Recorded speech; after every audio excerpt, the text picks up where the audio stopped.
Hello, my name is Asha, and I am also known as the Intuitive Wanderess. Welcome to the magical and mystical space where we dive deep into what it means to trust ourselves and follow our own paths. Join me as we manifest a life that meets our heart's desires, filled with abundance and fun.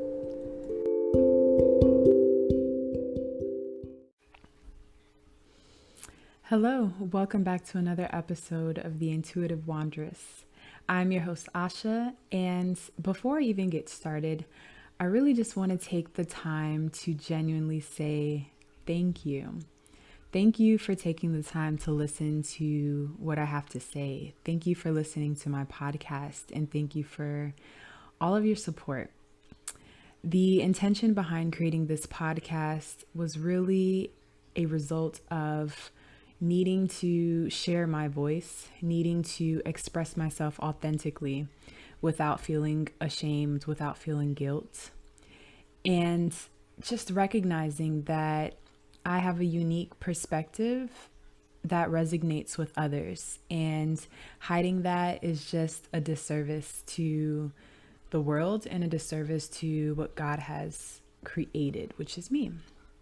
So I'm super grateful to be in this space to share my thoughts and my perspectives, to connect with like-minded people, and just to have some creative fun. I'm really enjoying this. So yeah, thank you. All right, so let's get into today's episode. I'm gonna go ahead and say that this episode was inspired by maybe half of the first episode of Squid Game. I don't know who's watching Squid Game on Netflix. It's trending number 1 on the top 10 Netflix playlist, I guess. And I decided to give it a shot and try it out. Not even gonna lie, not even to create any spoilers, but that first episode was a little bit too gory for me. I'll probably go back into it, probably not. But there was a segment between the main character and his daughter that I want to discuss and use as the foundation of today's episode, as it relates to learning how to trust yourself and having some understanding as to why you may not be able to trust yourself. Okay. This is going to resonate more if you identify as a people pleaser, a highly sensitive person, very empathetic, maybe even as a girl, a woman. That doesn't mean that it only relates or resonates to this category of people, but I just wanted to kind of start off with that. This is going to also relate closely to home with my personal experience. So yeah, I hope you enjoy. All right, so in the first episode of the Squid Game, there was a scene where the main character, from what I can gather, he's terrible with money. He is constantly either gambling his money away, he can't keep it, and he has loan sharks that seem to be very dangerous coming after him. And honestly, his level of worth as it relates to money is like diminished. He gets into this opportunity where he can play a game for money, and it results in him getting hurt pretty badly, but yet he still does it in order to get this money. That can definitely be a whole nother conversation on just self-worth and money, but we won't go there. So the money that he's trying to get is going to be for his daughter. It's his daughter's birthday, and he wanted to celebrate with taking her out to eat without having to worry about the prices or anything like that. Well, how does the saying go? Old habits die hard. He ends up getting a whole bunch of money, super excited. Then he loses it all by the end of the evening. So he ends up having to take his daughter to a restaurant or a street food place that isn't as miraculous and beautiful and wonderful as he hoped. Also, the gift that he gives his daughter is something he got out of the vending machine, and that too was a pretty fail of a gift. So he's really trying his best. He's really just doing the best that he can. And the little girl, I noticed, I would see that she would compensate for her father's inability to provide or to meet her desires. And I don't know, when I was watching it, it reminded me so much of just life and how a lot of us as adults experience these inner child woundings that have determined how we act in this world. It has determined what we've attracted. It determines what we manifest in our lives. And it also just determines our quality of happiness and how much love we feel. So I'm going to break it down just a little more, and we're going to generalize away from the actual show and just go into this little girl and her potential desires. So let's say this daughter has desires for, let's say she has desires for feeling autonomous, right? She wants to feel autonomous. She wants to have this level of this knowing that she can be independent, that she's capable, that she's confident, that she has the self-esteem. Let's say she also has a desire to feel secure. She wants to feel safe, safe to be herself. She wants to be in a safe environment physically. She also wants to feel seen, where she is heard by her caretakers, her parents, where she's accepted for exactly who she is, where she's acknowledged, where she is chosen. She also wants to feel connected. Socially, she wants to connect with her caretakers, her friends, her family members.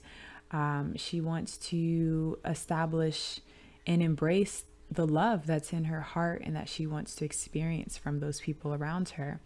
And she wants to experience intimacy.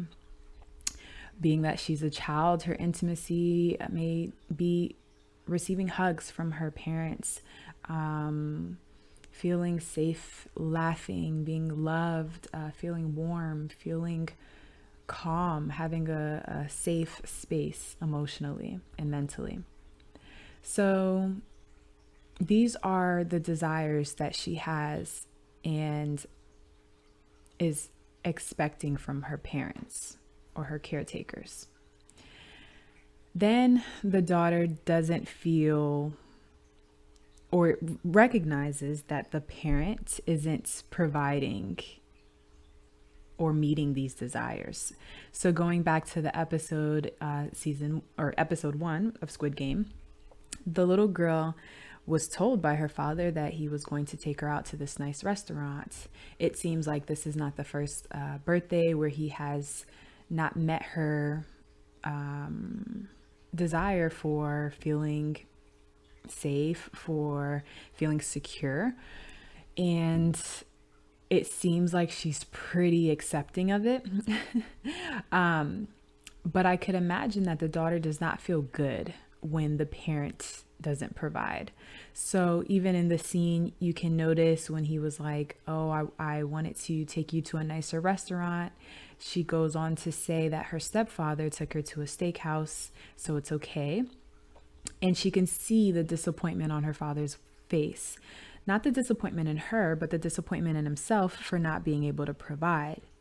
From that point on, she ends up responding in a way that makes her father feel good by saying, it's okay. Well, I really love this food that we're having. Mom says it's junk food, so I'm glad I can be here to have it with you. And I just thought it was really fascinating because she ultimately dismisses her feelings of maybe anger, frustration, disappointment, sadness, confusion. Those feelings are dismissed so that she can run to the rescue and take care of her father. So going back into just the flow of how this works, the daughter sees her parent as the only source for these desires. And I'm saying this from a perspective that's very unconscious. The daughter or the child sees the parent or the caretaker as the only source for these desires to feel safe, secure, seen, loved, connected. And as a result, because this caretaker, this source, cannot provide the child with what they want, they find creative ways to channel the love and to repress these negative feelings.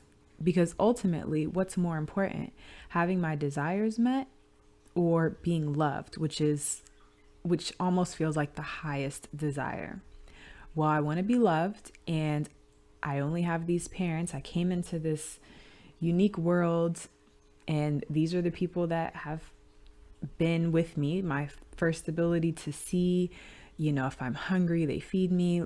They give me either a lot or the bare minimum, but I'm surviving because of them. So you don't want to lose that. So you're going to do, as a child, we do whatever it is that is necessary in order to keep the love and to keep the survival. Even if it means we're no longer going to feel autonomous, we're not going to feel secure, seen, or connected with these caretakers, with these parents. So as a result, we find creative ways to keep the love flowing and repress what we feel are negative feelings.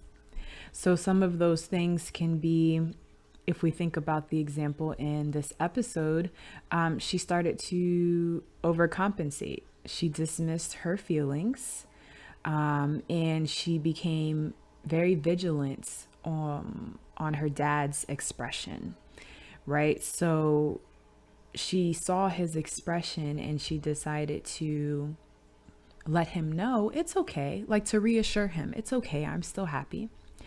So hypervigilance is actually a huge effect of these kind of scenarios, especially for children who want to keep a state of flow and happiness. So when you have a parent who is not aware of how they're coming off to the child, that child has to pick up the cues in order to keep balance, right? Some other things would be settling or accepting less than what you desire. So when you accept less than what you desire, it's to say, well, I can't feel secure, but I can still receive love from this person because they are my only source.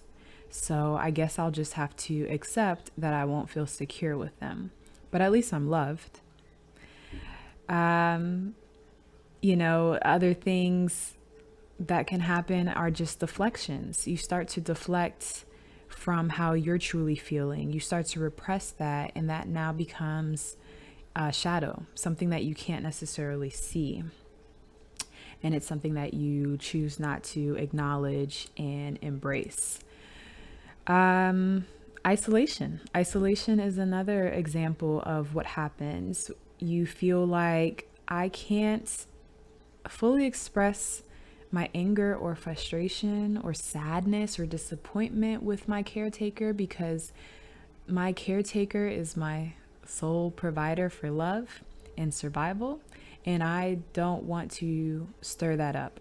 So the only ways that I can find some level of relief is to isolate myself from them. So I no longer have to balance this. I no longer have to be the person who doesn't get what she wants, but has to overcompensate in order to receive love. And then also it becomes, you just simply stop asking for what you want. So this child stops asking for what they want. When their dad or mom says, whatever you want, I'll get it for you. And you already know their patterns. You already know that they're going to disappoint you. You kind of just lean back. No, whatever, it's okay. Whatever you want to do, that's fine. Right? So ultimately the daughter has to accept less than what she truly desires. Right? so that she does not lose love. Now, how does this inner child experience affect your ability to move as an adult, your ability to trust yourself, your ability to manifest the life that you want to live? Well, in this example of this child, perhaps this girl grows into a woman and she starts to believe that in order to receive love, she has to trade in her desires. She cannot receive the desires that are in her heart, that are innate to who she truly is, without losing love. So she finds a way to deal with this by meeting the needs and desires of other people, right? And it usually is at the expense of sacrificing her own. So this is what it looks like when you have a people pleaser, right? You make it your effort, your purpose to please other people because you have already accepted that your desires cannot be met. You have already accepted that people are going to disappoint you and people are going to fail you. And that by you asking for what you want, you're simply just putting yourself in the crossfire to be disappointed and to lose love. So it's better to almost meet that need of wanting to be pleased by doing it for other people, right? Because you become so good at it. You've been doing it since you were a child. You've been doing it since you were a child with your parents. You've been doing it since you were a child with your teachers, with your caretakers, with your friends. So you are well seasoned at pleasing other people. And pleasing people is not a bad thing, but too much of anything is obviously not the best. And when you're at a place where you're pleasing others and sacrificing your own pleasure, your own satisfaction, your own well-being, then that categorizes you as a people pleaser. You also become highly sensitive, right?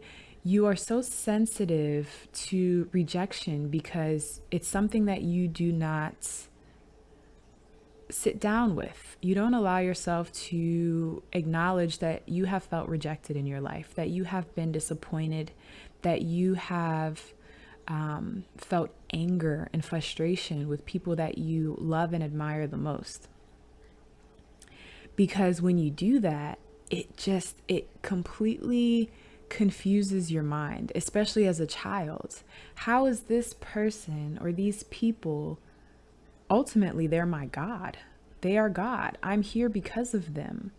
So how on earth can I be unhappy? How can I be disappointed in them? How can I express anger to them? Because when I've been punished. I may not have been punished physically, but the look on their face has made me feel really sad. So you become very sensitive to other people's reactions, which another way to put it is you become hyper vigilant. You become very anxious at how people will respond to what it is that you're asking for, what it is that you say, how it is that you show up. So you may find yourself dimming your light a bit. You may find yourself thinking you're too much. So let me calm myself down so that this person feels more comfortable. You may find yourself not wanting to experience confrontation. Confrontation seems closer to life or death than it does to another person. And it's because you are so good at picking up people's reactions that it's overwhelming. It's overwhelming. And the best way to control the situation is just to make sure that other people around you are good and you'll deal with you later. Right? Which then brings me to my next point of being dismissive to your shadow side. So the way I look at your shadow side is it's basically the parts of you that you do not feel are acceptable. It's the feelings and actions and desires that are considered negative to you or maybe to the culture that you live in, your society. If you feel that people will disapprove of your feelings, then that could become your shadow. Um, that feeling of anger, that feeling of frustration, it's like, oh, those are bad feelings. I'm not supposed to feel those. So, yeah, of course there's balance. You shouldn't have to be in this space of feeling angry and frustrated all the time, releasing cortisol in the body, creating all of this stress and dis-ease in your body. But there are situations where it is fair for you to be angry. It is fair for you to be disappointed and sad.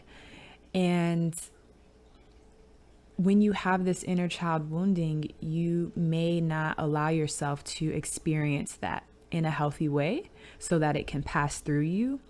And instead, you just repress it and it stays in your shadow, but it starts to show up in different ways. Maybe it may show up in being highly irritable with people.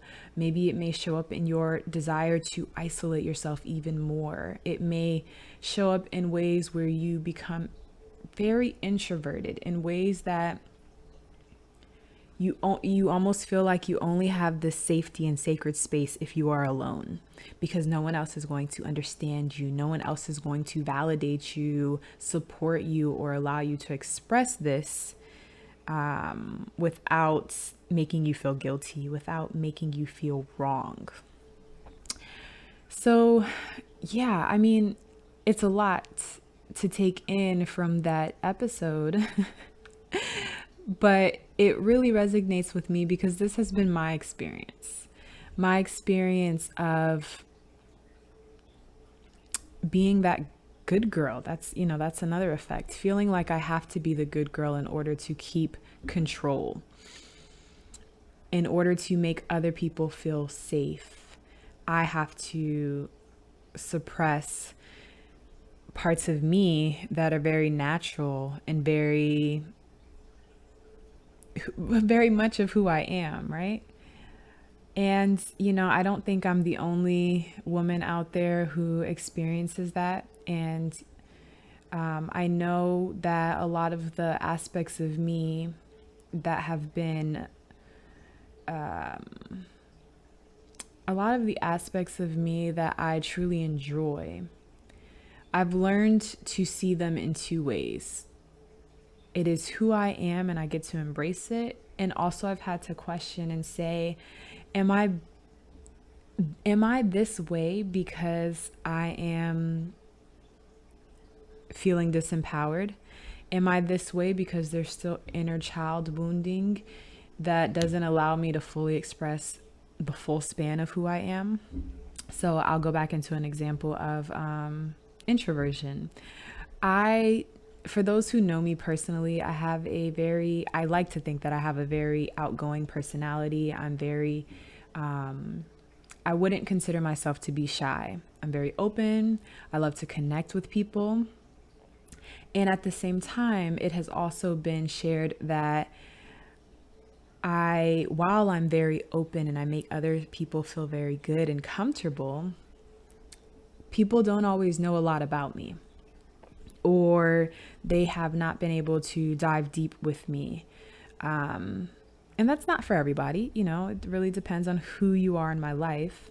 And from the outside, that can look good.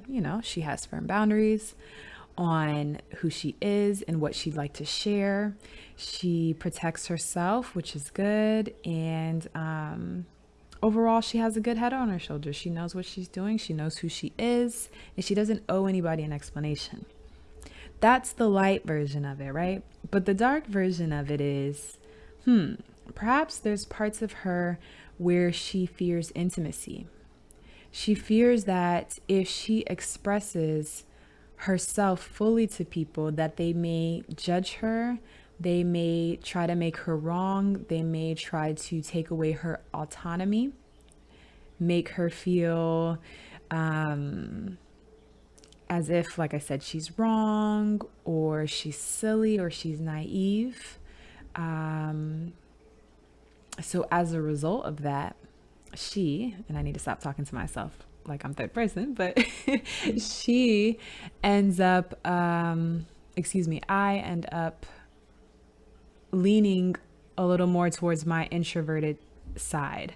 The side of me that is like, you know what, I love being around people, but I am not feeling seen. I'm not feeling accepted. I'm not feeling like I can connect and still keep my autonomy and feel secure. So I'm going to just be introverted. I'm going to not hang out with my friends as often.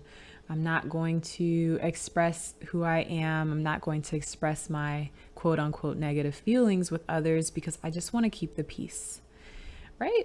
So that has been my experience. And it's been a little, I don't want to say tricky, but it goes in waves because, like I said, the part of me that is introverted, that's a little mysterious, that's a little distant, I love those parts of me.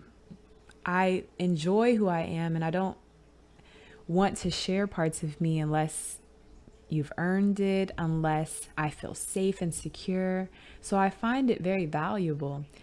But for the times that I am in a uncomfortable situation, that fight or flight for me is becoming introverted, right? That fight or flight for me is being that people pleaser. That fight or flight for me is dismissing my feelings for the benefit of another person. So when I started to realize that, I was understanding that no, it was never my parents' fault or intention to create this inner child wounding. I have a true belief that we are all on a spiritual journey, and it's really to see that no one outside of you is your source. So the desires that are genuinely in your heart, they are meant for you. They are meant to be realized. You are meant to manifest them. And you are also meant to realize that no one outside of you can stop you from realizing those desires. Aside from you, you have to recognize that you are source. They say you're made in God's image. Anyone and everyone can take that as they see fit. For me, I look at it as I am a direct descendant of God, of source, of the source that has created all that is. That source is within me, within my heart. And the more and more that I connect with that part of me, and the less that I rely on other people to meet my desires, the happier I feel, the better I feel, the more empowered I feel, the safer I feel, right? So it's just, I don't know, it's really interesting to me because I think we get really caught up in blaming others, especially with your parents. It's so easy to blame your parents for why you are the way that you are. My personal opinion is you chose these people to be your parents before you even came into this physical form. So there has to be a bigger purpose for this. It's not just for you to blame them and now limit yourself from experiencing the freedom that is your birthright. It just doesn't make sense to me. And I can try and pinpoint the times that my parents or my caretakers have not made me feel secure or seen or connected or autonomous, and I can blame them. I can hold on to those experiences, or I can realize that those experiences, they showed up exactly as they needed to show up in that moment so that I could be here and that I could recognize who my source is, so that I can recognize that I am love and everyone is truly a reflection of me. And I can heal others and heal myself by finding compassion, finding acceptance, forgiveness for myself, forgiveness for others, Because ultimately, to be healed is just to choose to take on your power. Healing is not I'm going to spend 30 years trying to heal the trauma. No, I don't feel that way. I feel like healing yourself is making a choice. It's making a choice to say, everything is here to serve me. Everything is happening for me, not to me. So I don't know. I'm going to be turning 30 on November 14th, God willing, and I have just been experiencing shifts and transformations as I'm coming into my own, as I'm releasing the parts of me that have simply been byproducts of my own wounding. And I'm feeling fucking amazing. I'm feeling very powerful. I'm feeling very radiant and exuberant. I feel strong and I feel happy and I feel hopeful. It also allows me to extend so much love to my family, which is anyone and everyone who's listening, anyone and everyone who has taken care of me, anyone and everyone who has been there for me or who has quote unquote hurt me. I extend so much love to you because you have played your part perfectly to show me who I am, to empower me. And for me to take this step and to continue to take the step to empower myself and to shine my light, that is the most beautiful gift that could have ever been offered to me. And I happily and joyously accept. I accept. Yeah, I think I'm going to end with that.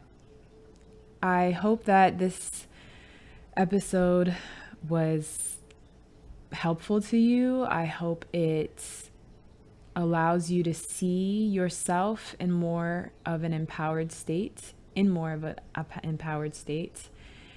And I'm also just once again grateful for you all holding space for me and listening to my experience.